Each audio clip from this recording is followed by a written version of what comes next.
Huwag kang mag-alala. Sinisimula na ng mga Army engineer ang pagtatayo ng tulay. Sabi ng opisyal na nakausap ko, bago magtagulan, siguradong tapos na ito. Ay, salamat naman kung ganun, Ama. Mapapadali ng pagdadala natin ng ating mga paninda. Ang mensahe nito ay sa inyo ng Philippine Army, OPSBIA, KBP, at ang impilang ito. Ito ang DWWD 1134 kHz Tatropa Radio. Iba tayo!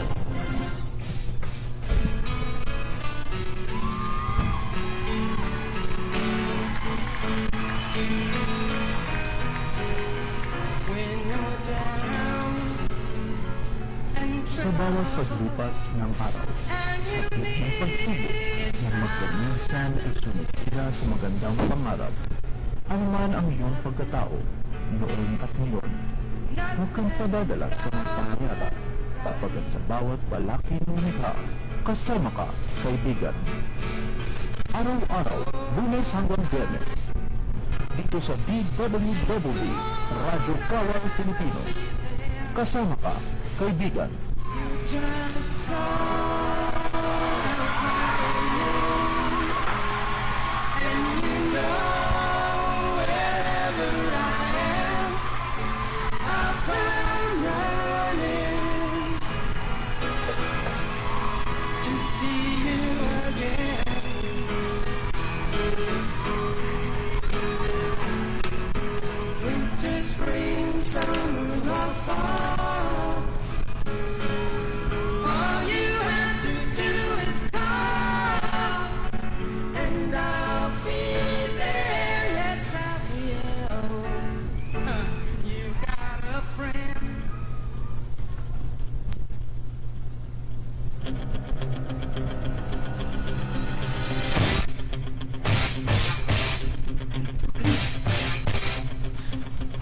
All you have to do is call my name and I'll be there. Magandang gabi, Luzon, Mega Manila. Naririto na naman po ang ating palatuntunang Kasama Ka, Kaibigan. Ito po na, kaibigan, ang broadcaster ng bayan.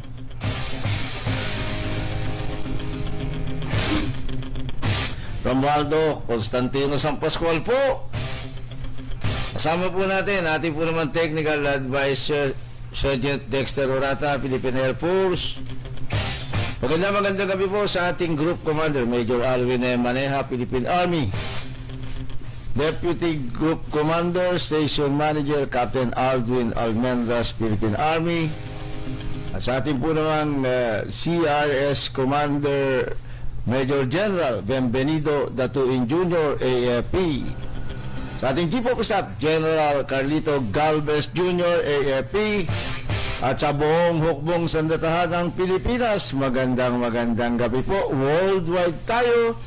Siyempre po, through my Facebook po ng Katropa DWWD CRS Virtual Art TV. 1134 kHz AM band sa inyo pong mga transistor radio. At babatiin po natin siyempre ating regular pong kasama, Redentor Oro po, samahan niyo po kami ni Caramel sa loob ng isang oras, ikapito hanggang ikawalo ng gabi. Kasama ka, kaibigan. Yes. At binabati po natin sila Lieutenant Jerome Hacuba, Ma'am Rachel Hacuba, at sila Ma'am Mervan Gores. At siyempre po, binabati na rin natin Lieutenant General Raul Del Rosario, AFP, retired. Sa lahat po ng mga nakasama natin sa pagpupunong kahapon, magandang evening po sa inyo. At sa lahat po ng may kapansanan sa buong Pilipinas, extension po, buong mundo. Wala po tayo din kasi mga dating nakasama dito po sa atin sa Pilipinas, na andyan na po sa bansang Amerika, US of A. Magandang araw sa iyo, Dr. Willie Villegas. Yan po, no, Redentor, isa yung gumagamit ng acupuncture, doctor yan. Acupuncturist yan. But, alam mo ba, totally blind siya. Okay. At, biglang balita mo na, Redentor. Narito ang balitang Romel. Ano balitang, Romel? Ayan, pinagbabaril sa tapat ng isang tindahan ng umano'y dating bagman ng isang drug lord suspect na si Kerwin Espinosa sa barangay Altavista, Ormoc City, Leyte. Namatay noon din ang biktima na si Joel Aberilla, nasa hustong gulang at residente ng barangay Altavista, Ormoc City, Leyte. Sa ulat ng pulisya, dakong alas 12:50 ng madaling araw, ay nakikipag-inuman sa tapat ng isang tindahan ang biktima nang biglang huminto ang isang kotse na walang plaka at agad na siya ay pinagbabaril. Kahit may tama, may nakatakbo pa si Aberilla, subalit siya ay hunabol at muling pinagbabaril hanggang sa mamatay. Ang anggulo may kinalaman sa pagkakasangkot sa droga ang sinisilip na motibo ng mga otoridad. Okay, yan po ang biglang ulat. Hindi kasama ang Redentor, no?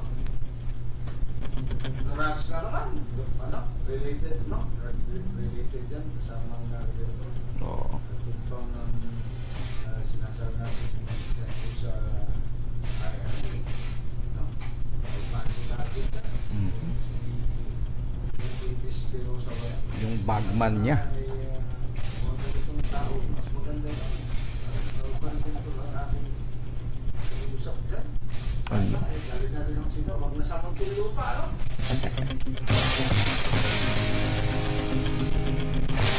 Doon na sila dalhin, Redentor. Saan? Sa maliit na lupa.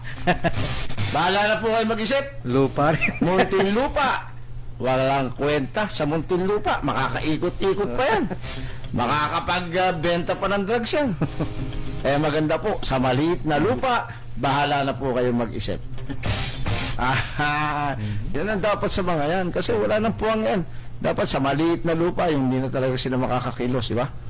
Yan ang dapat sa kanila, wag Muntinlupa. Muntinlupa, meron pa dyan special treatment. Pero palagi ko, andyan na si General Bato, no? Palagi ko, wala na yan. Sana, mawala na yung business, no? Yeah. Parang ano yan, Ayala. Si Ronald Bato de la Rosa. O yan, inulit ko ka.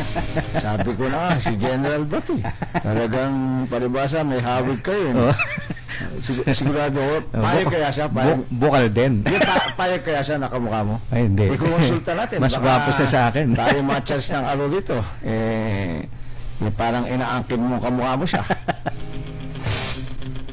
Okay.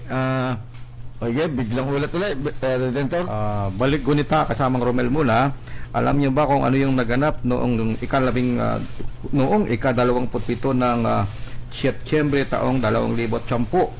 Hinamon ni Senador Miriam Santiago ang mga gustong pumatay sa kanya na i-post sa Facebook wall ang kanyang pagbabanta. Ilang beses na umanong nakatanggap ng pagbabanta sa pamamagitan ng telepono ang opisina ni Santiago matapos niyang ibunyag ang operators ng mga wetting sa Region 1 hanggang Region 5. Ayan, talaga naman, Redentor, yung hinamon ni Senador Miriam Defensor Santiago. Balik gunita yan, di ba?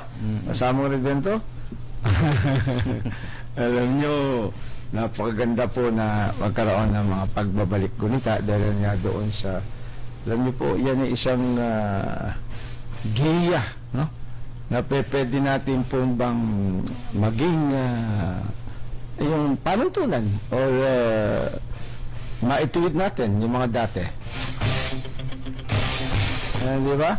Kasamang Redentor. Kaya ayan po, at habang inaantabayan natin, binabati po natin si Mr. Errol Barba ng Makati. Isa po ang chairman ng MRR DNECC for persons with disabilities, no? National yan. Kasamang Redentor, national chairman ng MRRD NECC. Yan po. Ay maraming activities kasama ng Redentor. Tiyak, makakasama tayo dyan, Redentor. Alam mo ito ating palatuntunan ay programa ito ng para sa mga may kapansanan. At ito ay ginagawa natin noon pa, Redentor, 1997. Ano? Yeah, 1997. Napakatagal na. At Ilan yan, taon na yan? sa loob ng ilang pong taon, may 22 na yata. Yeah. 21. Ha? Tayo ay, siyempre, kilala na natin yung mga leaders no ng sektor. Kaya tayo nananawagan. Sana po ay walang kayong tinatawag na doon sa kabila. Alam niyo po, pag sa akin, ang kahulugan po ng kabila, yan po yung lugar ng mga may sakit na leptospirosis. Hindi naman po kayo taga-kabila, di ba? Kayo po ay mamamayang Pilipino na nagmamahal sa inyong bawat sektor. Kaya iwasan po natin gumamit ng kabila sapagkat dapat tayo ay magkakasama. Kaya lahat po ng ating iniimbitahan dito po sa ating palatuntunan, basta po ang hangarin ay maiangat ang antas ng pamumuhay, no, kabuuan ng mamamayang Pilipino at partikular po siyempre ang tutok na ating programa sa National Anti-Poverty Commission bilang council member po ng Sectoral Council of Persons with Disabilities. Nire-represent po natin ang national group, yung blind at ang soldiers with disability. Ako'y nananawagan. Parehas po itong ating palatuntunan. Wala po tayong itulak-abigin dito. Ano man ang inyong paniniwala, basta wag po kayong lalaban sa gobyerno. Hindi po tama iyon sapagkat ang gobyerno nandyan, handang sumuporta anuman po ang pangangailangan ng ating pong lipunan. Napapansin ko kasi alam nyo yung wag po kayong paggamit. Alam nyo talagang prone ang ating sektor dahil alam naman nila laging katwiran ng mga may sakit na leptospirosis, no? Yung mga yung mga terorista, ano? Wala na tong kumbaga tinutugo na adhikain o yung kanilang mga kanilang mga gustong mga magawa, no? Para sa bansang Pilipinas, wala po sapagkat walang ginawa kundi guluhin yung talatag. Nino, yung mga sektor na alam po nila na madali pong mga ika nga ay mahikayat dahil po ang gagamitin yan, alam niyo kung ano? Kahirapan. Kahit wala pong tulong, yung mga leptospirosis na ito, yung mga sabihin na, diretso mga kaliwa ba yan? Ano? Mga umaangkas sa kung issue ng ating mga programa ng ating bansang Pilipinas, katulad yung paglaban sa kahirapan. Ano magagawa ng mga yan? Susulsulan lang kayo niyan. Alam po namin yan sa batayang sektor, lalo po sa Sectoral Council ng Persons with Disability. Alam po namin na ang makakatulong at solve ng problema ng sektor ng may kapansanan ay ang ating pamahalaan. Ano? Di ba, Redentor? Oo. Ano yun? Caramel, patuloy tayong nakikiramay sa mga naulila ni Congressman Seriaco Escalalang. Ito'y congressman ng Kabayan Party List, ano? Ayan. Nailibing na ba? Ayan. Patuloy na pa rin maaring nailibing na to, Caramel, sapagkat noong September 23 mga kaibigang matalog mo yan, Oo. Kasama sa pagiging congressman ng Party List ng Kabayan Action Group, Kabayan Party List, yung chairman din na si Congressman Ron P. Salo. Oo. Ayan po naman at pakikiramay po natin siyempre at yung ating pong mga binibigyan ng pagtalakay katulad nga po yung kasi marami pong mga grupo, no? Lalo po yung laging ang sinasabi samahan ng mahihirap, wala na po bang pag-asang yumaman? Po, lalo na po sa sektor, lagi ko pong napaalala doon sa mga nag-oorganisa ng legal na organisasyon ng may kapansanan. Alisin nyo na yung parang nagpapaawa. Laging kaakibat yung samahan na mahihirap na may kapansanan. Oh, hindi ba pwede natin ilagay dyan, samahan na mayayamang may kapansanan? Ha? Wala pa tayong pag-asang yumaman. Ako talagang hanggang kahit ganito na edad ko, maasa pa rin po ako. Sapagkat may ginagawa ako para sa akin at para din po sa ibang mga kasamahan natin. Kaya siguro pinakamaganda dyan. At lagi huwag po natin laging parang nagtuturo, inaasa. Kumilos po tayo sa ating sektor. Kumilos po tayo para yung anumang programa ng ating pamahalaan para iangat ang atas ng pamumuhay. Sinasabi nga po sa anti-poverty law, yung kinikilalang 14 na batayang sektor, napakaraming pong programa ng ating pamahalaan. At yun naman po mga grupo na may tanong lagi, ano ginagawa ng NAPSI? Ha? Ano ginagawa? Aba, hindi na po kailangan pang ibandera yan sa malalaking pahayagan, sa malalaking himpilan ng telebisyon at radyo. Mararamdaman nyo po yan. At meron naman po mga website yan. Alamin nyo po, di ba? Tulad po ng website ng Sectoral Council of Persons with Disability. Sa NAPSI, meron po kami. Makikita nyo po doon. Ang mga senior citizens, ang mga mahihirap na tagalungsod, no? Yung informal sectors, yan po ang tawag sa kanila ngayon, informal sectors, no? At yung pong mga farmers, yung pong mangingisda na nagkataon po, kita niya, napakaganda po, sabi ko nga sa inyo, ng batas tungkol po sa anti-poverty law, ano? Yung NAPSI. Nanoon po yan ay Social Reform Agenda, ano? SRA, na ang namahala po dyan yung Social Reform Council during the time of President Fidel Valdez Ramos. Yan po nagsimula yan. Pagdating po sa panunungkulan ng Pangulong Joseph Estrada, naging National Anti-Poverty Law. At ang pinaka-ahensya po na na-create sa bahagi po ng batas na yan ay yung National Anti-Poverty Commission. Ano po?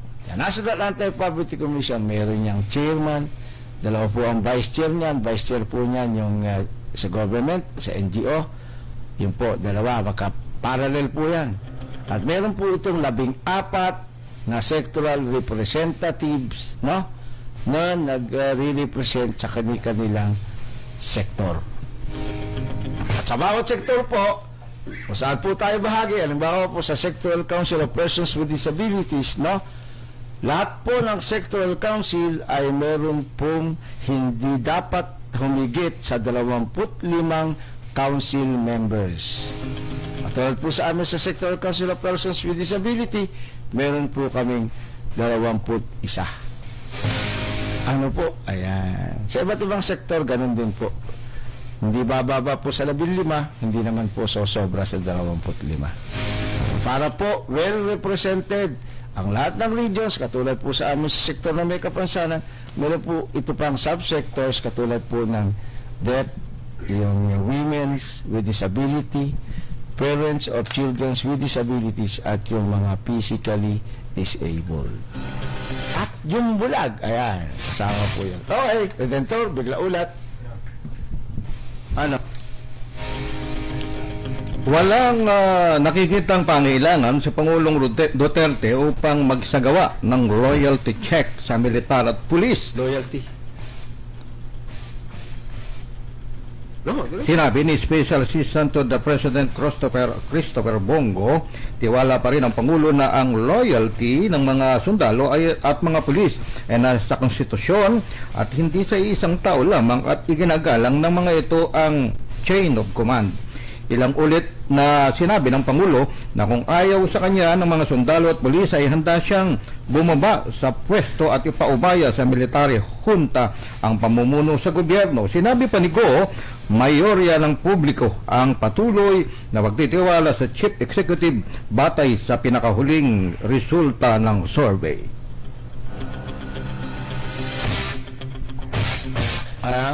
Hindi na kailangan yung loyalty check. Alam naman natin na talagang ang ating mga hukbong sagatahan ng Pilipinas, yan ay talagang ang pagsunod ang mandato niyan ay talaga sundin yung sino yung halal ng mamamayan, ang mismo ang Pangulong nakaupo kayo, Pangulong Rodrigo Roa Duterte, at lahat po ay at ang konstitusyon. Yan po ang pinangangalagaan. Kung sino po yung ang sinusunod niyan, yung mandato ng konstitusyon para sa buong sandatahan. Kaya yung mga mga nag-aambisyon, mag-isip-isip po kayo sapagkat sabi po nga yung mga kumikilos na naman, yung mga kitik-kitik sa utak ng mga leptospirosis at yung mga oposisyon matatag po ang ating hukbong sandatahan ng Pilipinas. Wala po, guni-guni lang yan wala pong ibig sabihin buong buo ang kalooban ng bawat opisyales, sundalong Pilipino para ipagtanggol ang mandato ng konstitusyon at ang ating Pangulo ng Pilipinas. Diba, Redentor? Kaya, dun sa, nananawagan ako dun sa mga lahat-lahat ng tulad sa grupo ng mga persons with disabilities, no? Halimbawa po kayo ay papalawat sa politika, at alam niyo naman yung party list election, maraming talagang naghahangad na bawat sektor ay magkaroon ng kanilang posisyon o yung representation dyan po sa Senado, sa Kongreso. Alam nyo, marami pong hindi nakakaalam. Yung party list po ay napakahalaga niyan para sa sektor, bawat sektor po, yung 14 basic sectors na kinikilala ng National Anti-Poverty Law, ito po yung talagang sinasabi po doon sa batas, disadvantaged sector, which is, ito po ang binigyan sa original na party list law, ito po yung binigyan ng mga pagkakataon upang magkaroon ng representasyon sa ating Kongreso. Ano po? 20% dapat po ng congressman o yung ating representation sa distrito at sa buong Kongreso, dapat po 20% at least ang nakaupo dyan na galing po sa disadvantaged sector.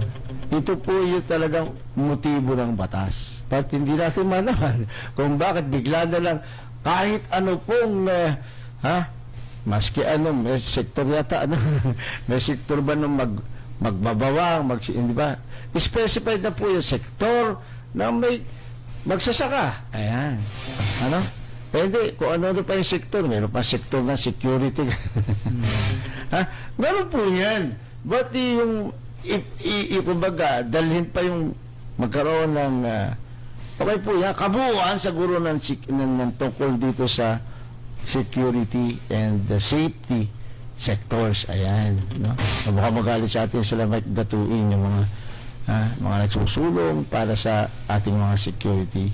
Kasi po, hindi lang po security officers, lahat-lahat na may kinalaman sa ating seguridad at kaligtasan. Ayan po yung mga makikita natin na pwede po talagang mabigyan din ng sabi nga po bahagi sa batas tungkol sa representasyon. Pero yung alam nyo, lumalabas mga kung ano lang, no, na may kakayahan lang po sila na kasi po ang kailangan talagang makakapangampanya ka sa buong Pilipinas, at kailangan ay hindi ka fly by night na o kaya yung hindi ka rehistrado, dapat po ay kinikilala. Ngayon, ang dami po pang nagkukumahog na ika nga po ay talagang nakaantabay ngayon dyan po sa COMELEC para sila po ay ma-accredit. Ay, biglang ulat dito. Caramel, narito yung balik unita sa kasaysayan ng bansa pa rin. Alam nyo ba na kung yung naganap noong ika-27 ng Setyembre taong 1865 o 1865, ipinanganak sa Santo Tomas, Batangas ang katipunero at revolusyonaryong general na si Miguel C. Malvar. Inako niya ang tungkulin ni Emilio Aguinaldo ng dakpin o ng madakip ito ng mga Amerikano noong 1901.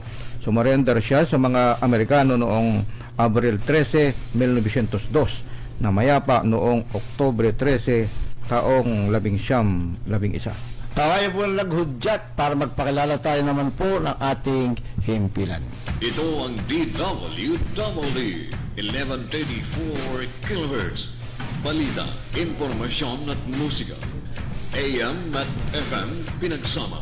Ito ang Katropa Radio. Diba tayo?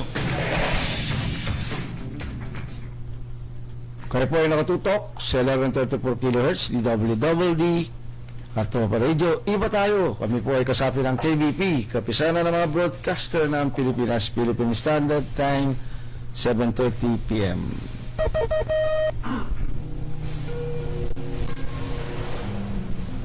Ama, kailan kaya tayo magkakaroon ng tulay? Papuntang bayan, para naman hindi mahirap ang pagdadala natin ng mga gulay. Anak, huwag kang mag-alala. Sinisimula na ng mga Army engineer ang pagtatayo ng tulay. Sabi ng opisyal na nakausap ko, bago magtag-ulan, siguradong tapos na ito. Ay, salamat naman kung ganun, Ama. Mapapadali ng pagdadala natin ng ating mga paninda. Ang mensahe nito ay sa inyo ng Philippine Army, OPSBIA, KBP, at ang impilang ito. Sa pagkising sa umaga, ngiti ko'y masaya. Narinig sa radyo, boses ng katropa mo. Iba't ibang uri ng kwento, mapapakinggan dito. Sa Luzon, Visayas at Mindanao, pati sa buong mundo. Makinig na sa katropa, dito di ka mag-iisa. Makisaya, makibalita, makiawit sa musika.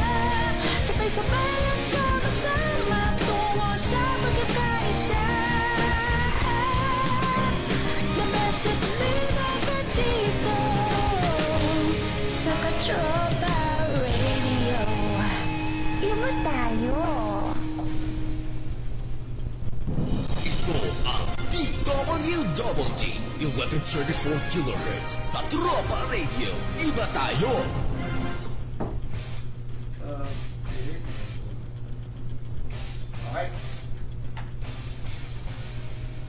Balik po tayo sa ating palatuntunan kasama kakaibigan. At tayo po ay nasa ikalawang yugtuna at kasama po rin po natin ating po naman Technical Director Sergeant Dexter Urata, Philippine Air Force. Ito po rin po yung kaibigan ng Bulagcaster ng Bayan with Redentor Oro. talagang alis to na. Pwedeng-pwede na. Hoy, Redentor, kanina may natabayanan tayong tabag, hindi ko matawagan. Nanawagan tayo kay Mr. Edwin Bayani, no? Mr. Edwin Bayani ng MRRD MEZC na kung meron time, ikaw na tumawag at para tayo ay mag-usap on air, no? Sapagkat gusto ko malinawan yung maraming mga ginagawa. Update po ng ating isang grupo ng may kapansanan sa Pilipinas. Ito po yung MRRD NECC Sectoral Council National for Persons with Disabilities. At yan nga, nakausap natin si Mr. Errol Barba, ang National Chairman, ano po. At ikaw ay naatasan, tinawagan ka na para makapag-usap tayo dito po sa ating palatuntunan kasama ng Redentor. Ayan, Edwin P. Bayani, siya po ang, alam ko, yan ang Federation President ng Rizal Council of Persons with Disabilities. Yan, inaantabayan ko yung tawag, para tayo makapagkwentuhan upang mabigyan natin, no, ng inspirasyon, tumaas ang moral ng mga sektor nating may kapansanan. Magandang evening kay Miss Benny Mateo ng Valenzuela, Miss Malu Ronquillo ng Region 3, Persons with Disability Council member from Region 3, at sila Toting Kilas, yan po naman sa Region 7, Abe Thomas ng Reed Car. Yeah. Yung taga Baguio na nakakasama natin, kaibigan natin yan, si Abe. CM Abe. Ano sila? CM Hazel ng Deaf Community. CM Heidi Haranillo ng Region 4B ni Maropa. Magandang evening. Biglang ulat, Redentor. Sa simula ng pinaigting ng pamahalaan ng giyera kontra droga ay umaabot na sa 4,854 na drug suspect ang napapatay. Sinabi ni PNP spokesman Police Chief Superintendent Benigno Durana Jr. sa press briefing sa #Real Numbers PH Year 2 na ang nasabing bilang ay naitala mula Hulyo taong 2016 hanggang Agosto taong 2018 o simula nang maupo sa pwesto si Pangulong Rodrigo Duterte. Nasa 155,173 individual din na sangkot sa illegal na droga ang nasakote mula Hulyo taong 2016 hanggang Agosto taong 2018. Kabilang sa mga nasakote ay 576 na mga nagtatrabaho sa gobyerno kung saan 247 dito ay mga halal na opisyal, 58 ang mga uniform personnel at 271 ang mga empleyado ng gobyerno. Nasa 279 naman mga miyembro ng law enforcement agencies ang na-dismiss sa serbisyo kaugnay ng paggamit ng illegal na droga at nasa 105 personnel naman ay sanhirin ng kasong may kinalaman sa droga. Droga, sana kailan ba ako makakarinig na wala ang droga, ano? Nakakaano lang, no? Sana hindi natin sawa na. Oo, hindi na, huwag nang ibalita yan. Walang kwento eh, no? Parang napopromote pa eh. Kaya susunod po, wala na kayo marinig sa amin tungkol droga. Pakinggan nyo lang po sa amin yung sagana ang bigas sa Pilipinas. Yan, ganun po dapat. Yan yung mga napag-uusapan din. Paano kaya po pwedeng maging masagana? Ano, yan eh, dahilan doon siya, siyempre, nanawagan tayo doon sa mga hoarders, no? Yung mga tinatago, maraming sitwasyon na ganyan, Redentor, yung mga pangyayari. Di ba? Oo. Nalalaman mo ba yung nangyayari sa atin sa Pilipinas? Katulad halimbawa, kasi magandang iyan ang pinag-uusapan eh. Katulad halimbawa nga nung paano tayo makakatulong bilang isang sektor, bilang isang individual, no? Maaaring pwedeng magmanman tayo, lalong mga taga-media. Yan, kayo mga taga-media. Ay, minaman-man ng media, Redentor. Alam mo ba kung ano? Mga bold show. Kasi nakakabasa ako doon. Nakakabasa, baka sabihin na naman ng ating mga tagahanga ay paano nakabasa si Bulagcaster? Hindi po. Ibig sabihin, nababasa ko po sa, kasi po may application na din to, yung aking cellphone. Meron siyang nakadownload na Philippine News. Ayan. Mamimili ka doon. Anong pinakamalalaking balita? Balita, pinakamalaking himpilan ng radyo nandun, himpilan ng telebisyon, mga malalaking pahayagan, no? Na pwede kong piliin yon, basahin ko, meron doon mga vloggers din, ano? Nakikita natin, no, pagbukas natin, tulad yung sa, nabasa ko dyan sa may San Juan, ba? Pampasarap sa San Juan, na-curious tayo, di ba? Tinignan ko. Aboy, yung pala, merong isang ano yan, Redentor, merong isang parang video okay, no? Na iba yung kanilang ino-offer, no? Hindi na natin alamin yung tamang lugar at kung tabasa sa San Juan, ano? Ayan. Meron pong itinis case po ito nung ilan nating kasamahan sa pamamahayag. Nakilala natin, no? Na mahuhusay. Talagang ikinasa nila dahil napapansin nila, bakit itong dadaan sila doon? Ay, ang ilaw hindi masyadong prominente kung ano yung pangalan ng video okay bar. No, pumasok sila, madilim daw. Ayon, at ngayon, pinag-usapan nila, magkasa sila ng isang parang yung pag-ispiyahan nila yung lugar. Dala yung spy cam, ganun, pumasok sila. Napag-alaman nila na mayroong mga VIP room, ayan. Ang mura lang, Redentor, huwag kang pupunta doon. Mura lang, hindi ka bagay doon. Pangmamahalin ka. Diba?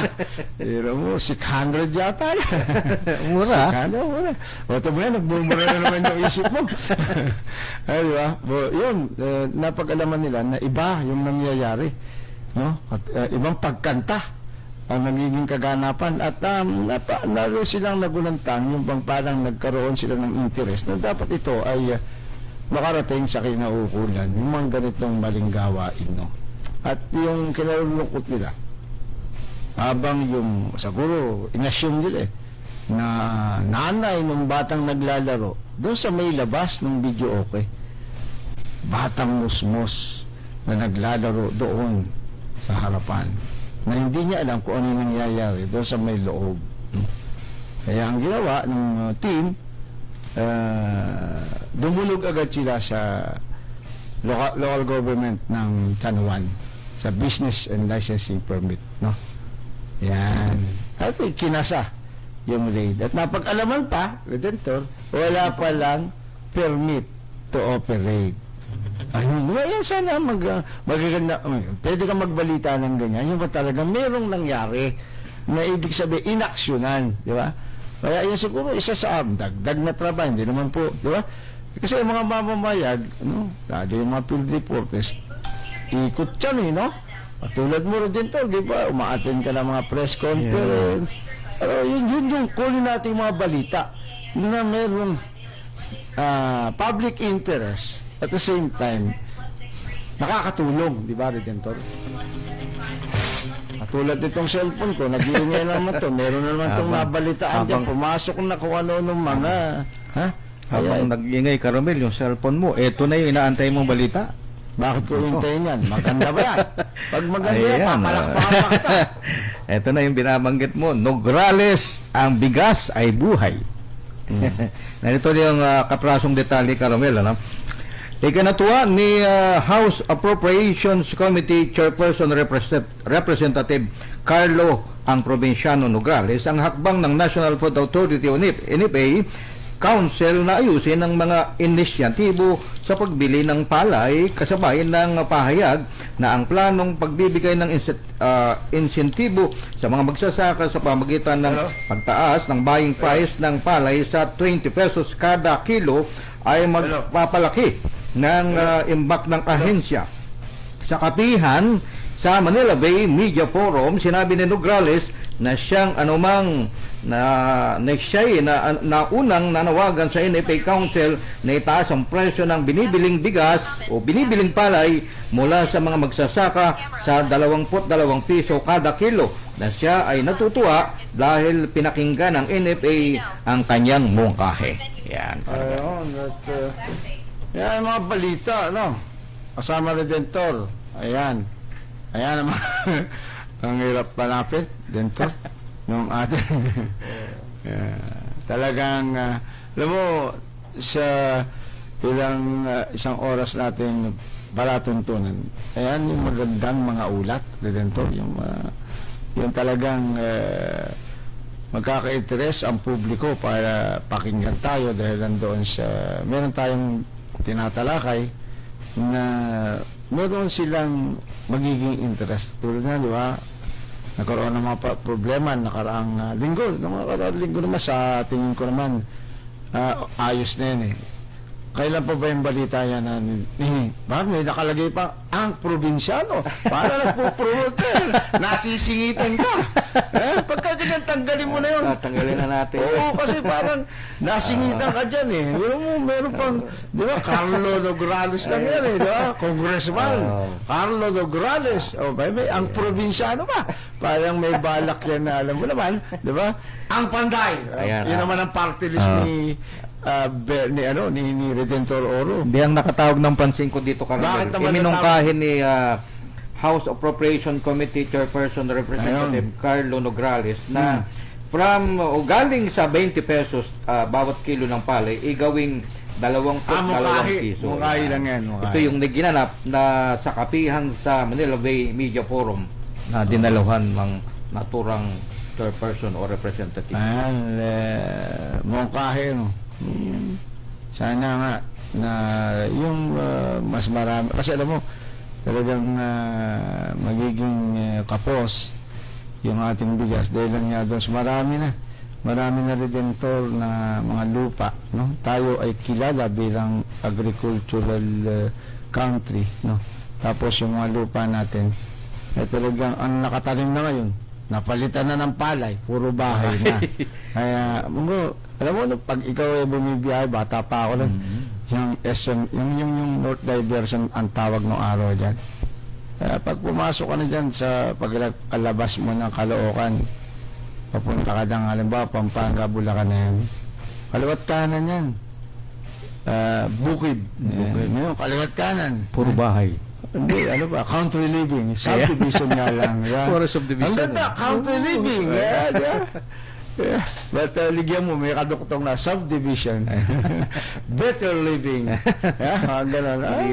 Better living. Diba? Pala may kasama siyang yung tinatawag na mga subdivision, no?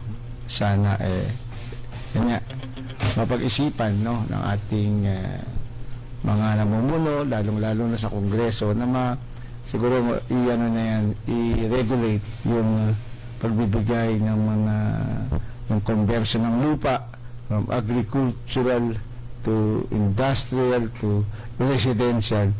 Bigyan ng direksyon, no, na talagang yung planning, yung zoning ay masunod, ano. At alam mo, tayo bilang isang pangkaraniwang mamamayan sa sektor na may kapansanan at isang mamamayag, isa yan doon sa atin ding responsibilidad na maipaabot, no? Lalong-lalo na sa mga yung papalaot pa, redentor, no? Sa ating darating na eleksyon. Kaya kita mo, puro piho pwesto na, pormahan na ng pormahan, di ba? Sana bigyan ko yung pangalan ko ng Romel Dabolagcaster. Pwede mong party list yung Dabolagcaster. Pwede. Pero wala po akong ambisyon na. Yun lang po ay bahagi po, baka ma-misinterpret na naman. Sabihin, ginagamit natin wala tayong politika rito. Ang sinasabi po natin, yung mga dapat tandaan ng mga mamamayan, itong mga maagang pumoporma, na parang hindi lang po tayo nalilinlang dyan, no? Inuuto tayo. Hindi ba? Aangkasan yung maraming issue, no? Pagdating ng manalo na, asa na kayo? Ayan.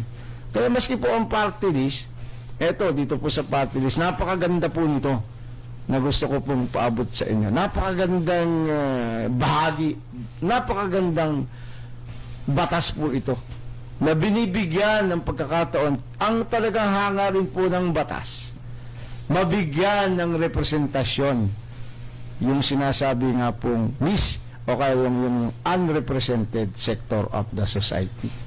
Ano po? Yung bahagi ng lipunan, sabi nga po natin talagang marginal, tawag nila, marginal sector of the society. Ano ba ibig sabihin nun, no? Nasa gilid, nasa laylayan. Yung iba nga po, laglag na. Hindi ba? But, yung ibinigay po na pagkakataon na yan ng batas, yung party list law, pinagsasamantalahan. Nino, bahala na po kayong mag-isip. Pero hindi po ako natatakot. Pinagsasamantalahan ng mapagsamantala. Redentor, di ba? Sino ba yung nagsasamantala? Di yung mapagsamantala. Siyempre. Sino ba yung mapagsamantala na yan? Di yun yung may kakayahan. Di ba? Kaya kayo mga marginal sector na sinasabi nyo, lagi nyo pinangangalandakan, kami po ang tunay na may na naman yung mahirap. Ang tunay na mayayamang may Hindi po ba? Pangatawanan po natin na kaya po natin dahil tayo po ay meron namang namumuno, di ba? Ako nga po natutuwa, ang sektor po na may kapansanan niyan talaga ngayon na namamayagpag. Ano po, panatiliin natin yan, lalo sa mga leaders. Huwag kayo magbangga-bangga. Di ba, Redentor? Pagtulungan natin. Leader nasyonal, leader lokal ng may kapansanan. Huwag kayong maghatakan. Pinapansin na tayo ngayon. Ha? Lahat po ng mga kaganapan ng mga departamento ng ating ng gobyerno, iniimbitahan tayo. Katulad po yan, may tree planting na nabalita ako, Mr. Errol Barba, di ba? Gaganapin yan sa watershed area. Diyan sa may Lamesa Dam at sa may yung pinanggagalingan ng tubig natin. Kumbidado po, binigyan ng importansya ang sektor. O hindi bakit natin hindi ito spread out o palawakin natin ang dapat na makaalam nito. Kung kayo po'y interesado, nakipag-usap kayo kay Mr. Errol Barba para tayo makatulong. Sabi nga po daw ng NHA ba yung humingi ng tulong o itong Local Waters Utilities Administration o yung mga nakakaalam po sa katubigan natin, no? Sabi nga na may kapansanan, ano po ang maitutulong natin? Nilawakan ang bawat isa ng sektor ng gobyerno, sektor na may kapansanan, yung pwedeng pagsulubungan, no? Mapaghati ang pwedeng ambag na tulong. Katulad, sabi daw ng nung mga taga watershed na yan, pwede naman kayo ang magligay ng mga seedlings doon sa bag. Di ba, Redento? Tapos hindi na kailangan tayo papapunta doon sa tatam ng area, kundi tayo ang magprepara. Kasi bago itanim yan, nililigay yan sa seedlings bag, Redento. Nakakita ka na ba nun? Bilang isang mamamayag ng napakatagal ng panahon. Nakakita ka na ba yan? Yung nakalagay sa mga seedlings na Oo, nakakita ka na. nakakita na. Ayun, nakala ko sa tagal mo, hindi ka pa nakakakita niyan. Hindi ba? Yan po ang gagawin ng mga may kapansanan para makatulong. Sila ang maglalagay ng mga seedlings doon sa seedling bag. Di ba? Diba, lahat po kasi, kung bibigyan natin ng importansya, yung pwedeng magawa ng bawat isa, walang hindi mahalagang tao sa mundong ibabaw. Lahat tayo may kanya-kanyang nga po ay parte, kahalagahan, di ba, Redento? Kung walang pasyente, walang doktor, di ba, Redento? Kaya kasama din yun sa, di ba, na ipinaloob sa mundo. Dapat ang tao nagkakasakit. Kasi kung wala magkakasakit, walang doktor. Dapat may tao. Para may mamuno, di ba? Kaya kung na pinuno, isipin mo, kung wala kang tauhan, wala kang, di ba? Wala kang pamumunuan. Yun talagang yung kumbaga, related bawat isa. Merong bawat isa ay may katungkulan, di ba? No? Katulad doon sa sector representative sa NAPSI. Unang binigyan ng extension, yung holdover capacity ng mga SRs, yung mga sector representative. May malay, yung mga SR na ito ng bawat sektor, hindi sila pumayag na hindi rin yung council, yung sectoral council ay bigyan din ng extension, magkaroon ng holdover capacity. Ang dahilan doon, Redentor, wala sila doon kung walang sectoral council, dahil ito yung nagbotohan para ma-nominate sila na maging sectoral representative. Yan sa magaling pagpapaliwanag lang po natin, binabahagi sa ating mga kababayan yung malay natin sa bawat isa, yung concern natin sa bawat isa. Handun yun, hindi mawawala ayon. Hindi ka nga po pwede, paano kung tatawaging barangay captain? Pwede yan noong araw sa Mindanao, Redentor. May barangay captain na walang barangay. Ang constituent siya, Tutube, Kalabaw, at mga Maya. Meron, ang dami nun doon, pero palagay ko ngayon di na. Noon ganun. Oo. Puro lang yun.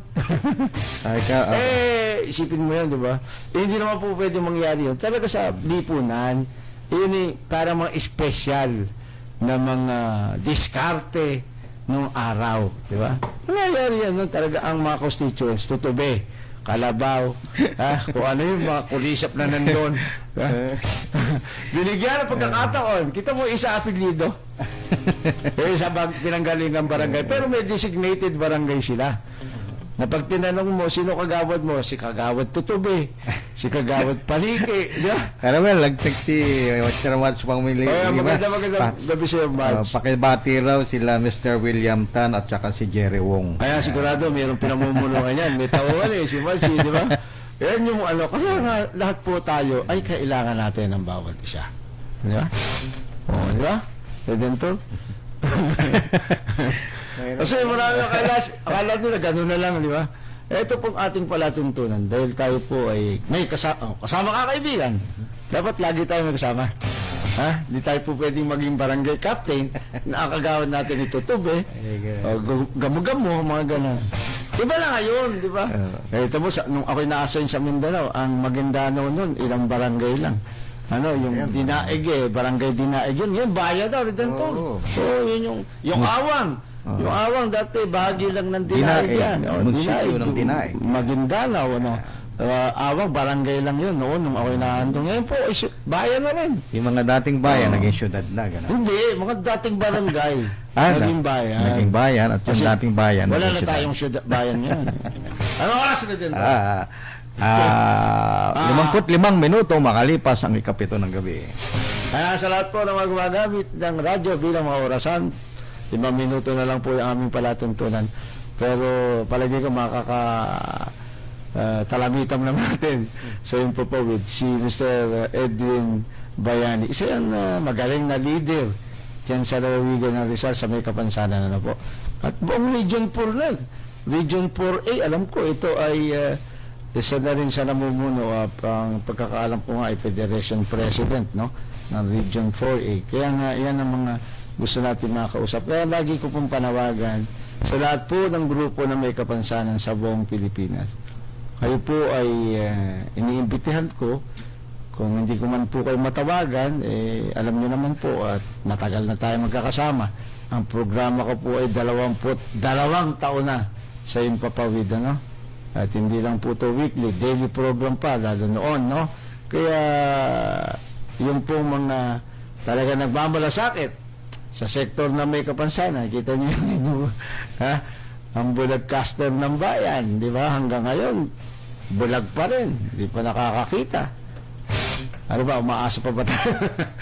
Hindi naman, sa akin okay na po ito. Kaya ang mahalaga lang po, maski po tayong manatiling bulag, magkaroon naman po ng pagbabago ang kalalagayan ng sektor natin. Sektor na may kapansanan na kung saan ito po ang hangarin ng bawat isang leader.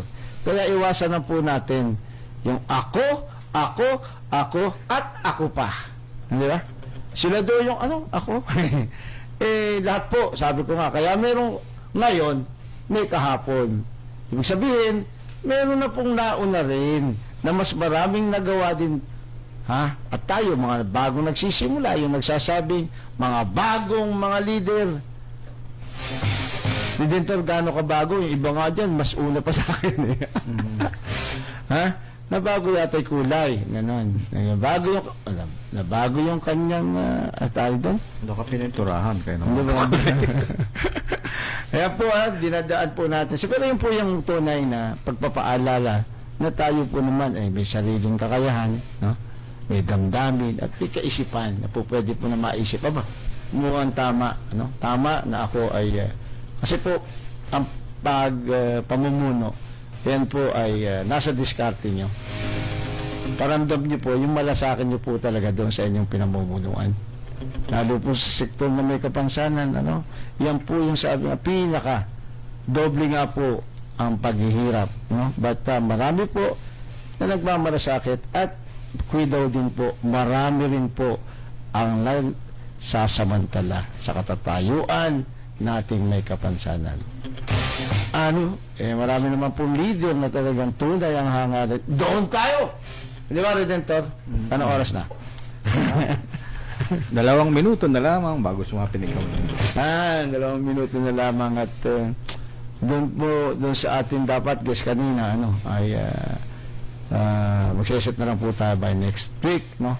At lahat po ng binibigay po sa atin, lalo na po yung gusto natin makasama dito, yung tunay po na apat ito na mga department secretary, no, na nakikipagtulungan talaga sa sektor na may kapansanan. Kaya tabayanan niyo po sa pagpinalit tayo by next week po ay makakasama natin yung mga convener po ng coalition na yan, na monitoring coalition para po sa implementasyon po ng lahat ng batas para sa may kapansanan. Paalam ko na, Redentor Oro. Ako po ang inyong lingkod, Redentor Oro. Salamat po sa inyong pagsubaybay mula ikapito hanggang ikawalo ng gabi. Salamat po.